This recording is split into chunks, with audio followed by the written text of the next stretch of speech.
Welcome to a special cross-border talk edition of our podcast, which is caused by the death on February on which is caused by the death on the 16th of February of Alexey Navalny, a leading oppositional figure in Russia.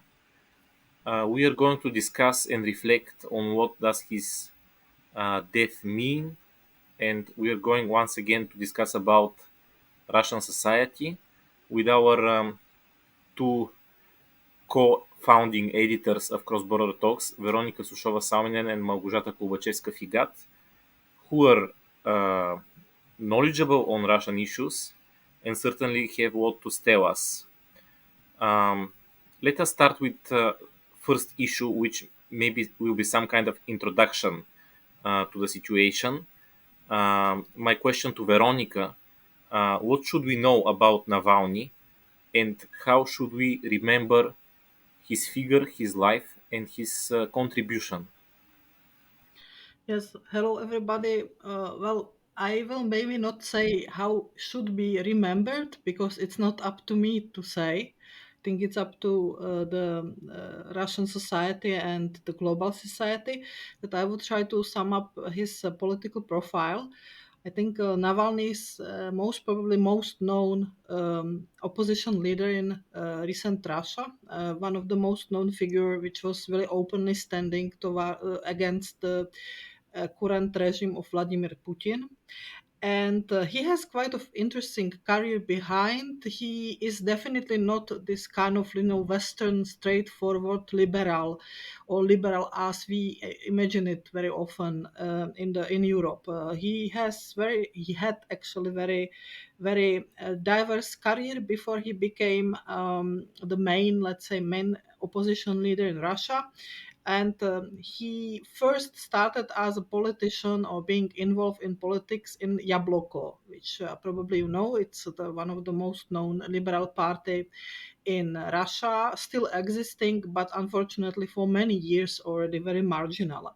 So he was long time, relatively 7 years about, since the beginning of 21st century in Yabloko as a member, but already that time it was possible to see that he had some different opinions than leadership. Especially he was critical towards Yavlinsky, which is the leader of Yabloko, and soon afterwards there were also some diversion about the priorities, political priorities. So until 2007, if I remember correctly, he was a part of the Yavlinsky Yabloko, and afterwards he started to be a figure related more with not so much liberal opinions, even there was always liberal opinions, but with also Russian nationalism and slightly xenophobia, because he was one of the outspoken critic of migration in Russia, specifically migration from Central Asia and Caucasus, and he was also involved with Russian nationalists. Would like to underline here that actually at the time it was around 2006-7. Russian nationalism was nothing what was supported by the regime.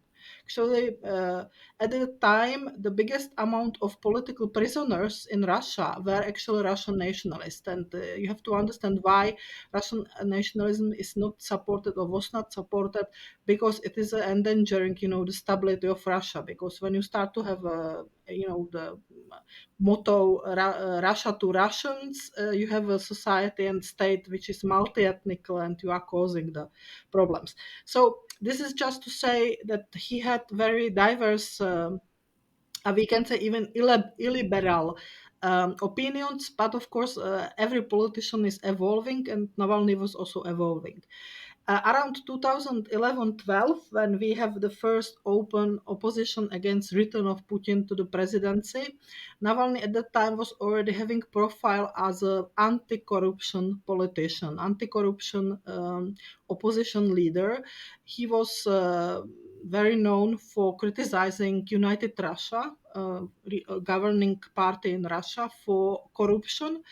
And we have to realize that this was something which what makes or made him very famous on one hand, but he also was having putting forward really the topic and issue which was a huge problem for the current regime, because we have to understand that first of all, Putin's Russia is hyper-capitalist society, and capitalism, as we know, is a lot about corruption. But in Russia, we have it specifically still contextualized by the Russian type of neo-patrimonialism, by the system in which you don't have really the border between private property and the public property, where rules are set, but they are often bypassed, and they are bypassed by those who should protect them, and so on and so on. So here, I think Navalny made a name around the corruption, and the corruption is really a huge problem in Russia, and it is really in the heart of the Putin system if you think from the perspective of political economy. And in 2011, 2012, there was a huge protest, and one of the topic of these protests were, of course, anti-corruption measures and critique of the regime through the corruption. So this is one of the things which I think was making Navalny as enemy in a way for the regime, and it was also, let's put it like this, it was a populist message for the people in Russia, something what could mobilize people around this topic, because it is really widespread and everybody knows about it in some way and meets corruption in some ways. Um, but as you know, how ended the career of all these opposition leaders in 2011-12 during the protests, we know that Putin was re-elected and started the first wave of repressions, which were also concern of Navalny and many other leaders. Navalny was put to the court for embezzlement, and he was nearly going to prison. Then there was some kind of division at the Kremlin. It seems that faction was fighting about themselves, and eventually he was even allowed. It was a kind of turn around to be candidate for the elections in Moscow. Uh, of course, he was not elected, but he collected quite nice support in Moscow, it's needed to say. But since 2012, I think situation for Navalny and the same opposition leaders as him was deteriorating and deteriorating until, as we know, in 2020, he was even poisoned, most probably by some of the faction of Siloviki in Russia.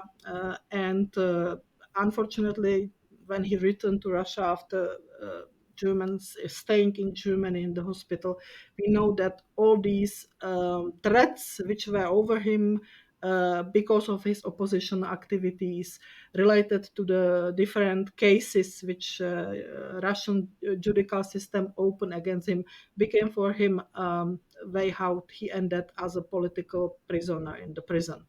So this is in the nutshell. There could be said much more about him, but I will not complicate the situation by next story. This is in nutshell who was Navalny, and I would really underline this corruption and anti-corruption politics as something which was a very important topic, and why he was so unpopular among the elites, not only Putin but the elites in general.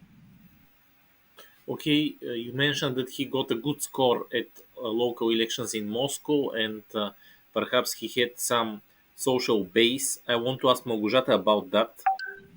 Who were the types of people, classes, or groups of people in Russian society who were supportive of what Navalny proposed as message or action? Uh, and also, to what extent did he manage to really do some change in Russian society? Well, he managed to come. He is a historical figure now. He went down to history, starting with his 27% in the Moscow elections and finishing with how he gave an example of personal sacrifice. Because when coming back to Russia after treatment in Berlin, he definitely had no illusions about what might happen next. He knew he would be arrested, he knew he would be harshly treated in prison, and he certainly knew that at one moment his life might be in danger. Nevertheless, he decided to go to the end to prove that he really believed in his idea and that he really believed in what he was fighting for. But does it mean he managed to make a change in Russia? I am with perhaps unfortunately I need to say that not really. Because as we know, as we can see today, Russian society has never been so much militarized, so much united around Vladimir Putin, and so much determined to continue the confrontation both with the Ukrainian neighbor, the invasion started by Russia almost 2 years ago, and something that Russia perceives as a confrontation with the entire West, the collective West, as Vladimir Putin likes to say. So I would say that Navalny gave hope to a very particular group of people, to a very particular generational group of people. I will elaborate on that in a moment, but he fell under the blows delivered by the securitocracy, as Leonid Rogozin, the Riga-based independent Russian journalist, puts it. Well, you asked me who supported Navalny and which social groups, which kinds of people actually stood by his side. I would say those were mainly those people who did not live or did not live consciously through the 90s and who did not perceive Vladimir Putin as the person who brought back order and prosperity to Russian society. He, in the Moscow vote, when he got this 27%, and this was a wonderful success for somebody who had no access to main state media, who could not have a proper electoral campaign as we imagine it in the West. So he won mainly the votes of the young, of the educated, of those who had some personal contacts with Europe, with the West.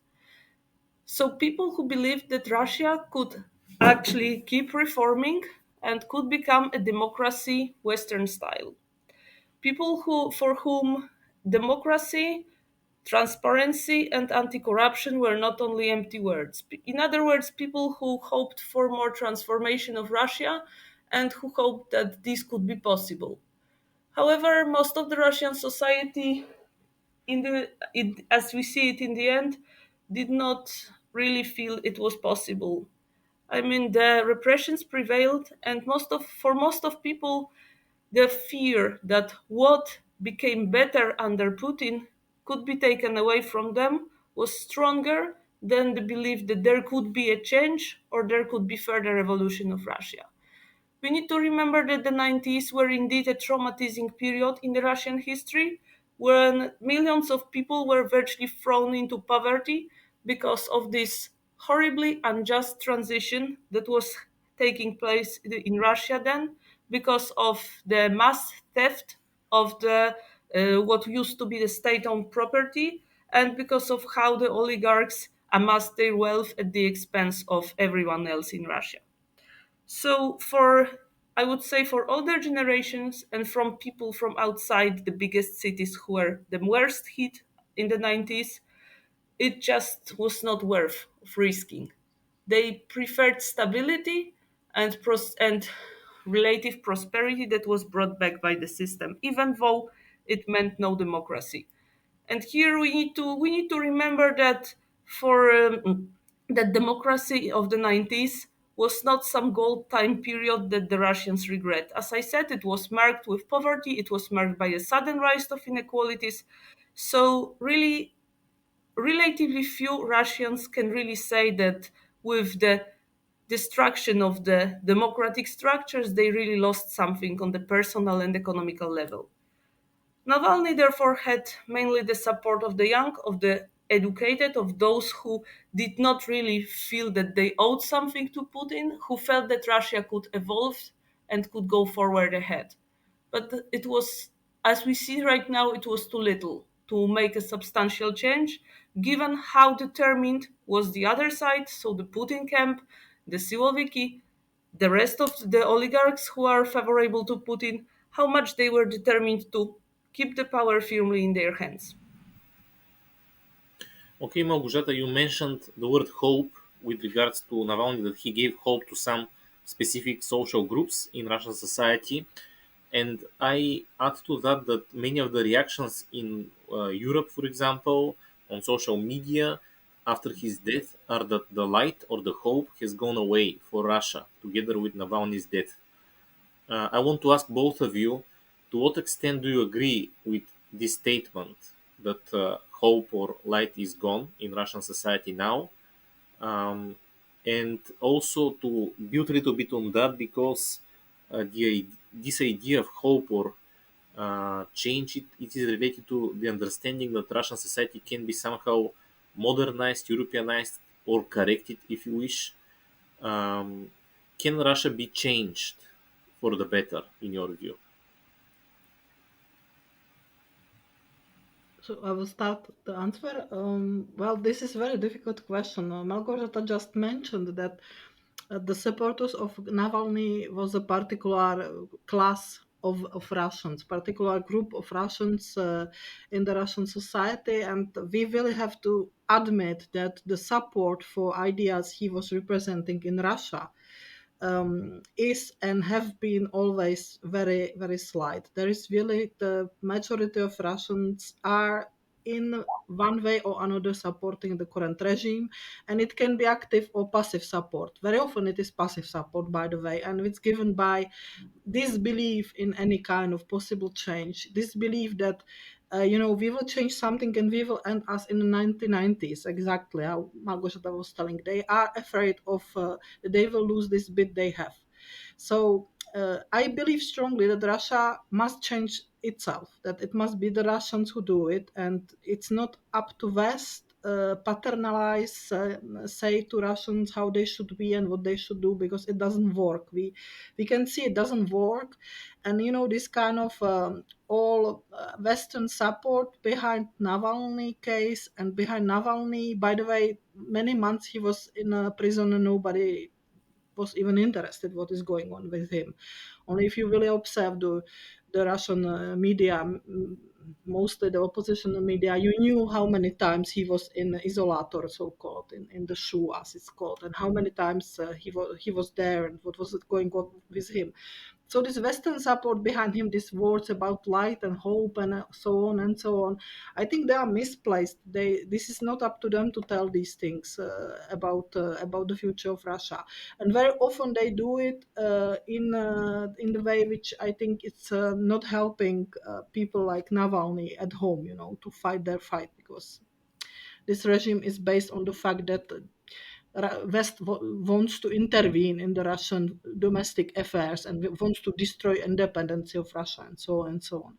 So I think that of course Russia can change and will change, I believe, sooner or later, but it will not be most probably on the Western terms. We should stop to think in this way, and we should support those who are trying to do change in Russia, but really without this paternization and with this pathos, which I don't think is believable, even if it's said from the politicians of the Western great powers. I don't much trust in these words, in a way. But uh, I believe it's not lost case. We just have to be patient, because Russians must do it on their own terms. Malgorzata? Okay, okay. If you want my thoughts on the question, can Russia change? I would point to Russian history and say that Russia changed already a few times in a way totally unexpected to the West and in the moments when nobody really expected this. Let me just remind you that both the October Revolution and the fall of Soviet Union came as a total shock to Western experts and people writing professionally about Russia who expected rather both the Tsarist government and then the Soviet government to last for decades more.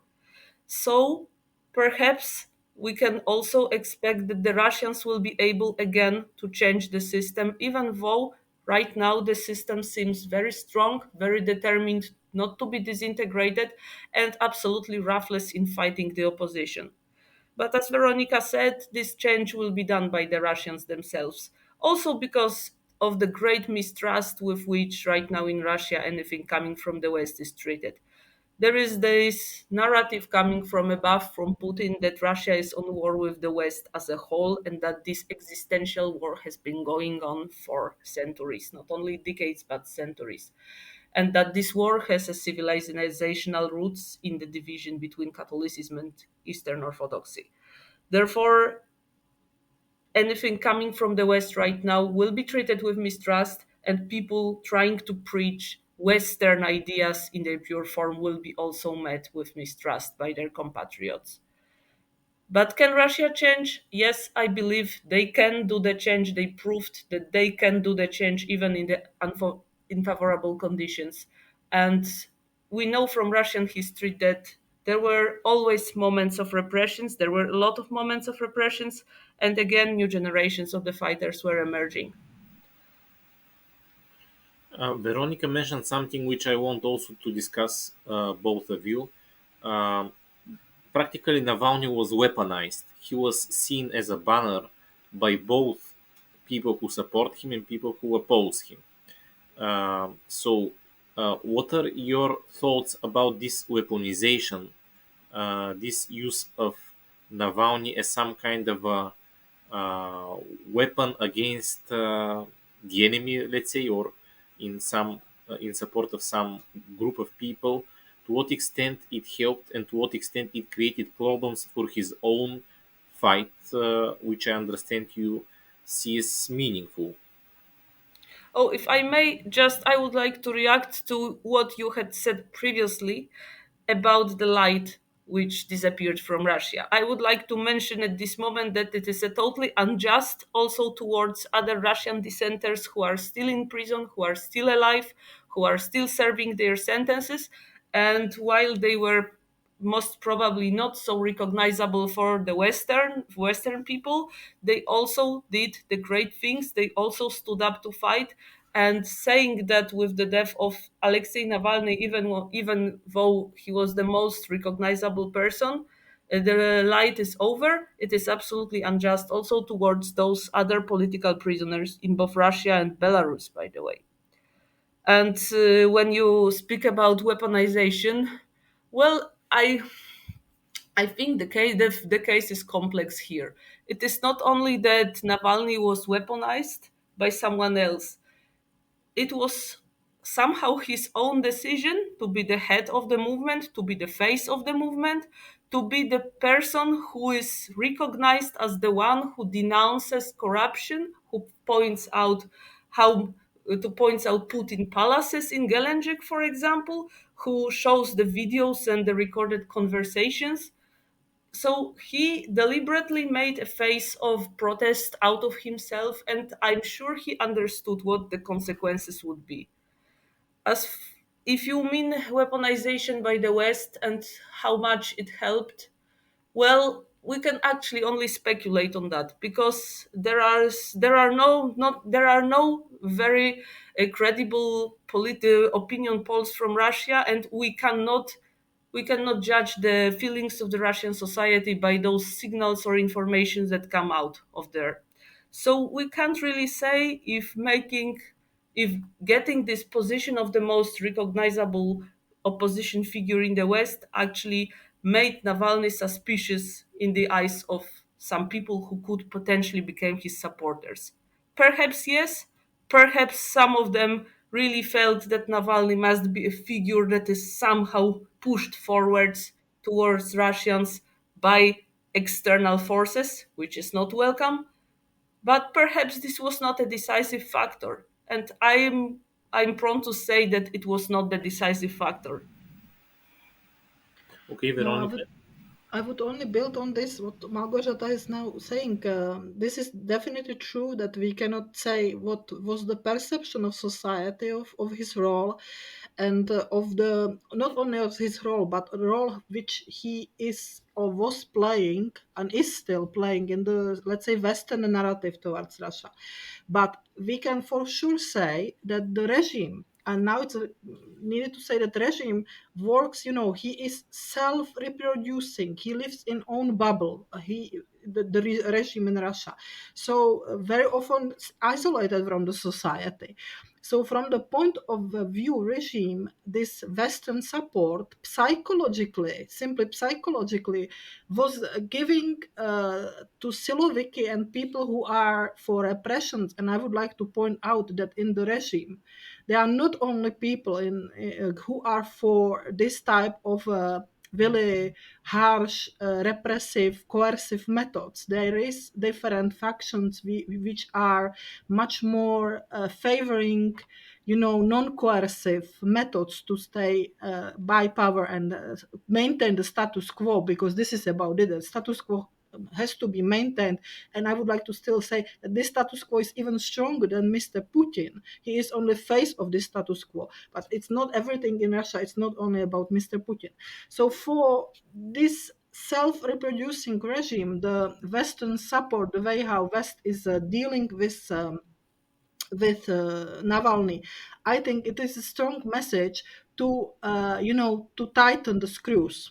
That this is, you see, they are intervening more, and I would like to underline here that the really the biggest tightening of screws came after 2012. When Putin returned to presidency, and then after the return of Navalny to Russia, it was February 2021. At that moment, there are two breakage with the before praxis, and you can see that the Siloviki methods are more and more open, and the repression is stronger. It is more open towards the opposition leaders. It is more open to everybody who is expressing publicly decent opinions. And now these decent opinions can be about the way how Russia is ruled. Later, it became about the war in Ukraine, the criticism of war, as you know, criticism of army performance. All this is forbidden in Russia. So for the regime, this is kind of signal to push more towards these ends. And West is playing unfortunate role in this, that they don't understand this psychology, or they don't care, I cannot say, or they don't realize it. That they are basically giving the regime self-reproducing instruments to tighten the screws, and to claim that these are the people who are intervening in the Russian domestic politics, and they want to do color revolution, and they want to steal our great mother Russia, how it's what, gold, and our money, and all the, they want to destroy Russia and so on. So uh, this is one of the aspects of it, which we have to realize. There is a certain psychology, there are certain interests, there are certain mentality behind the regime, and unfortunately weaponization of Navalny by the West is giving these people more instruments to keep by power and to push the repression forward. Um, I want to ask you something more, especially about repression in Russia. The topic of Russian prison system started being discussed more following Navalny's death. And I want to ask you specifically about repression in prisons in Russia. What do you think should be said or known in general about the issues related to them? Yes, I was proposing to speak about this topic because just today, when I was seeing some news from Russia and some Telegram channels, I noticed that it became pop up as a topic. Because as we know, Navalny died in the prison. He died in the prison in which he was few months in a harsh prison in the Arctic zone of Russia. And unfortunately, we have to say that in Russia, despite all the changes, there were some changes, we have to be fair, still the carceral system is very harsh. Still, it's very much based on the gulag methods. It's not same like gulags. I don't like when they call it same like gulags, because gulags were really much more sophisticated, huger, economically differently constructed regime of carceration. But still, there are a lot of legacies from that times. And in Russia, per year, 2,500 people about dies in the prisons, and now it is because of health issues or because of suicides. It's one of the biggest amount in a number of people who die in prison in Europe, definitely. Russia is also one of the highest number of prisoners per capita, per the 100,000 people in Europe. Only third after Turkey and Belarus in 2023, if I remember. It is true that during the governance of Putin, the number of the population of prisons is lower. It is nearly half lower. In 2000, it was 1 million people in the prisons, and now it's about 433,000 people in prisons in 2023. But we have to realize that really there is a particular context in which Navalny was finding himself, and in many times in the past and recently, it was 2019, 2016, there were many cases which were specifically pointing out about the malpractices in Russian prisons, including legalized torture. I already mentioned it that who was observing the fate of Mr. Navalny after the fame went away, after they locked him, and after no Western politician was speaking about him anymore. He was 27 times in last 2 years in so-called, it's called in Russian, they call it shizo, it's called strafny isolator, which is basically the isolation place. I think in English slang it's called shu, if I remember correctly. It means in the place where you are isolated, where it's the one of the harshest regimes under prison system, and you are usually there for some kind of breaking of some rules. So he was 27 times in isolation. And this isolation in Russian case can be very harsh. Well, I think it's harsh in any country, by the way. But in Russia, they say it's specifically harsh. And it's legalized torture, by the way, this kind of behavior. But there are other cases of tortures which appeared publicly, and these cases, because they were published, they were even punished. It's needed to say that really the regime didn't close the eyes totally over this kind of happening. But the reform was not done, because the reform, in my opinion, would mean that they would have to basically build all system from the green and not continue, the practices, all people out, and so on. So Navalny was actually definitely the victim of the system in this case, and I don't want to speculate what caused his death. It is clearly that it could be the system itself, but of course, responsible are those people who sent him there. That's the clear thing. So the carceral system in Russia is very specific, and unfortunately, um, if you are locked there, you have really huge troubles, specifically if you are, of course, political prisoner, and specifically if you are somebody like was Navalny. Talking about his death, Malgorzata, what are the changes which take place after his death, if any? And what should we expect to take place in Russian society in the near future? Oh, if you expect that a revolutionary wave might start with the death of Alexei Navalny, then I would unfortunately have to say that nothing of that kind would happen. And here again, I would resort to the revolutionary history of Russia, or more generally, the history of Russia, where Navalny is not the first freedom fighter, revolutionary fighter, if you want, who sacrifices himself believing in his ideas and believing that his death might be a catalyzer of changes. But as history of Russia teaches us, in fact, such things never happened. So in the revolution in Russia took place in due to completely different factors and due to great structural changes in a society as well as the external conditions, and not because of a sacrifice of one individual, no matter how tragic and how heroic it was. So while there were spontaneous reactions, there were spontaneous flower laying or spontaneous groupings in the Russian streets in some of the cities, which is heroic in itself, because as Veronika said, today being a dissenter in Russia literally means putting yourself into trouble. But this was not a critical mass that is able to put the regime in danger.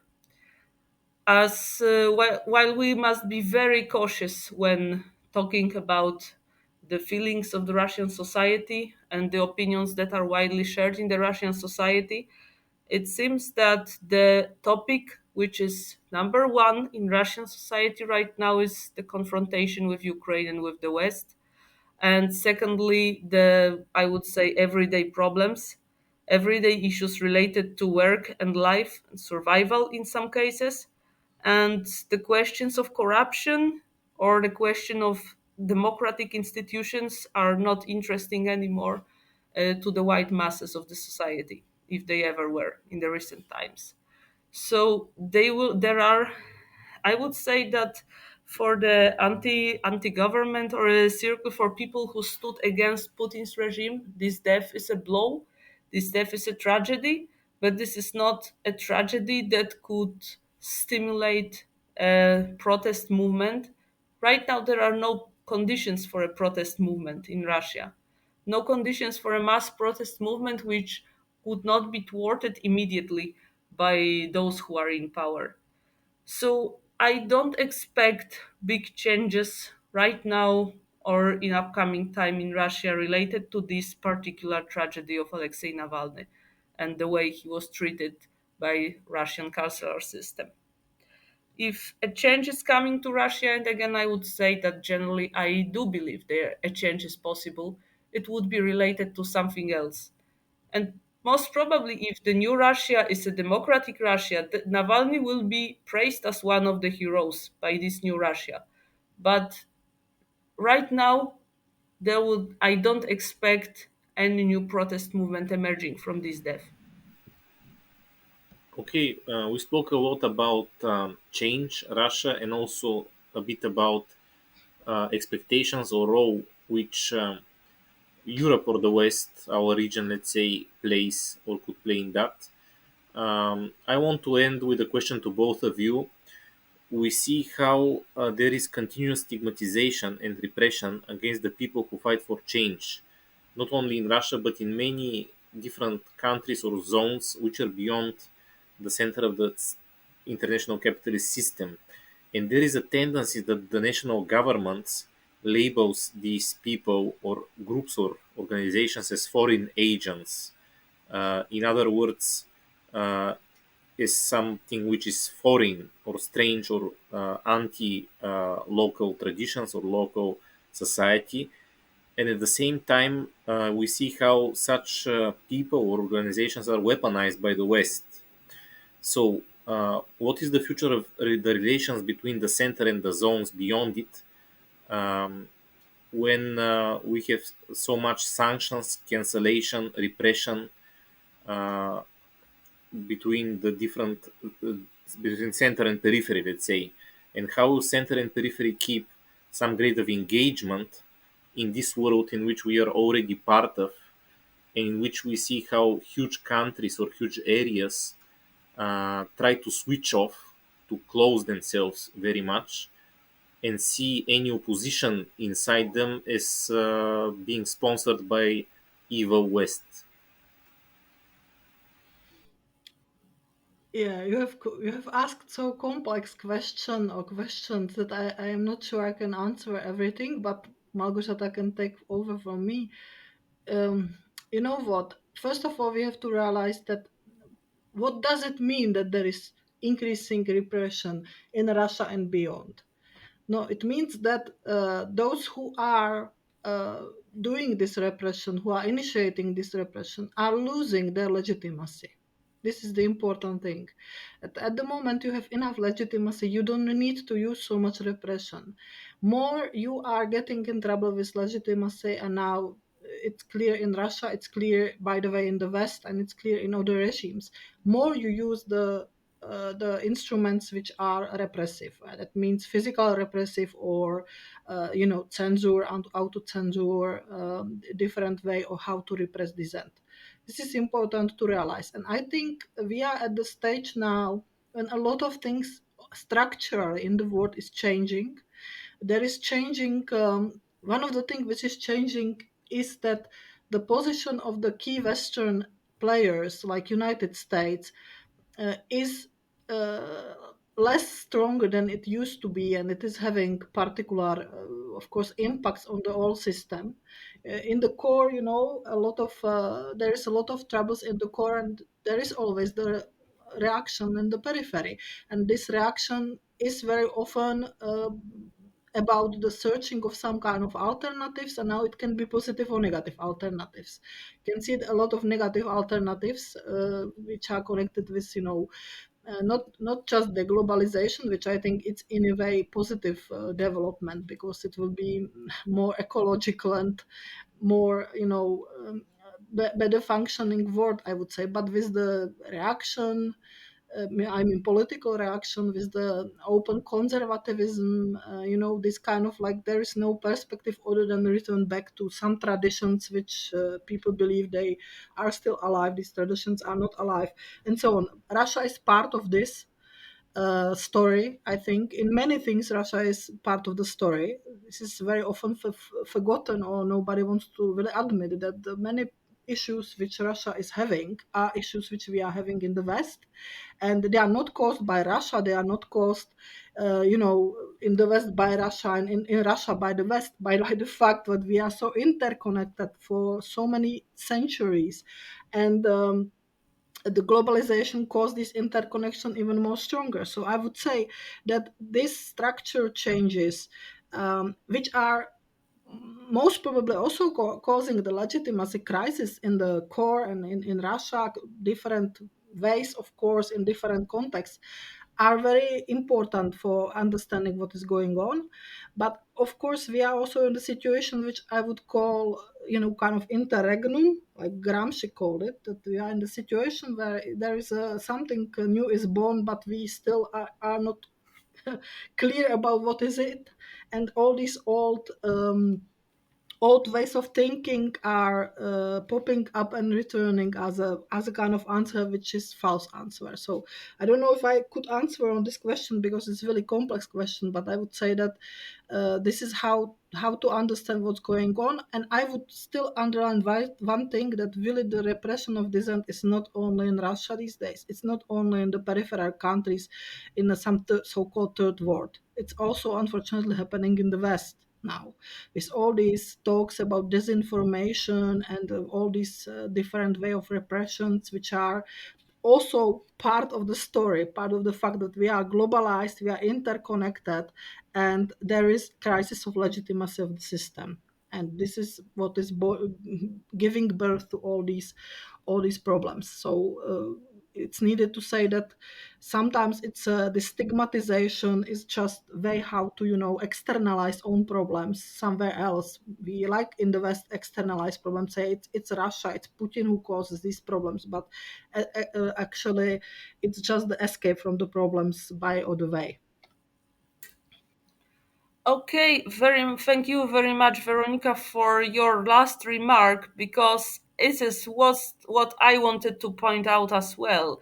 That nowadays, unfortunately, not only the non-democratic countries in the periphery are using this label of external influence, and not Mhm. only they are accusing dissenters of being sponsored or inspired from outside, which is the ultimate accusation. Unfortunately, we see that this accusation of being inspired by Russia, by China, or by anyone else is also used here in Europe, even in so called old democracies, against people who have their grievances, their problems, and their reasons to revolt against the government or to demand some reforms from the government. We are experiencing this right now, where the farmers took it to the streets in a number of European countries. And in a number of cases, we heard that even though they are protesting against particular policies of the European Union, in fact, it is Putin behind that. And this is really not serious, because I can't imagine normal working people just getting to the streets and protest and spend their time at the confrontation with the police, which can be very brutal. In, for example, in France, as we saw it at numerous protests, just because Putin said something or Putin's trolls wrote something on Twitter.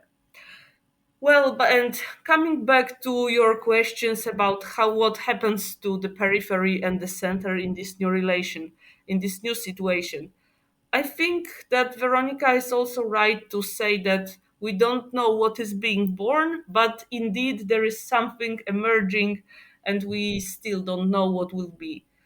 I think we are having an issue with mirroring crisis in both non-democratic countries of the East, if you want, or the periphery, and in the center, in the global center, the West, the democratic countries.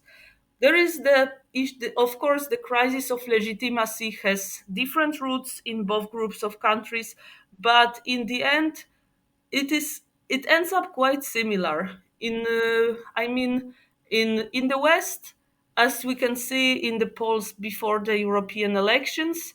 People are more and more eager to vote for extreme right parties, for parties that promise to kick off all the liberal consensus and all the mainstream politicians of today. In while the countries like Russia, countries like Belarus, countries also like Kazakhstan lived through their own immense legitimacy crisis. Just let me remind that some of the commentators claimed that this internal crisis of legitimacy was one of the reasons for which Putin decided to go for an external war. So, for different reasons and on different levels, everywhere in the world, there are the group of citizens who don't trust the leaders, who don't trust the political class, is growing. Of course, there is the capitalist system, the global capitalist system may be called as one of the ground reasons for that, because the growing power of capital and the transnational institutions takes away the power from the elected representatives, and then people realize how their voice is losing power. This is particularly important for the West, for the democratic countries.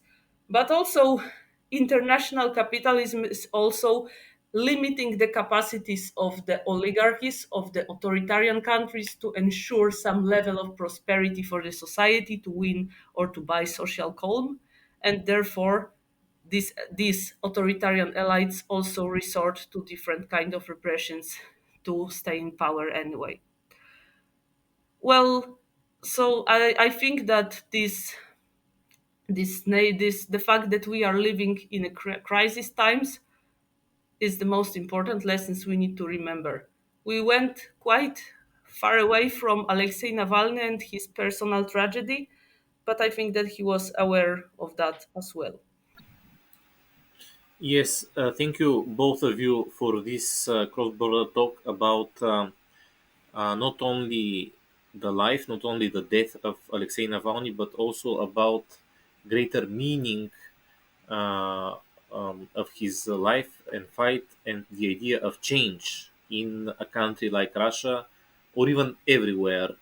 Um, we are journalists, and I think we have our role to play in better society and in change, but we do that in a way through our media, in really through cross-border talk, through some communication which is maybe more complex, in which maybe is not so simple as a message.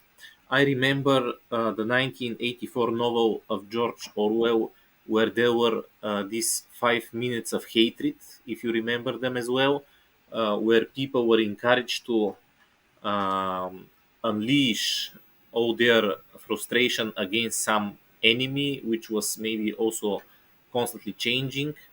I would be happy if our cross-border talk of today really contributes to some more complex understanding or thought about what change means, and how change could be enacted. And I conclude this talk in this manner. Invite our listeners to follow our media on and messages on a number of social media like Facebook, Twitter, Spotify, Substack, etc.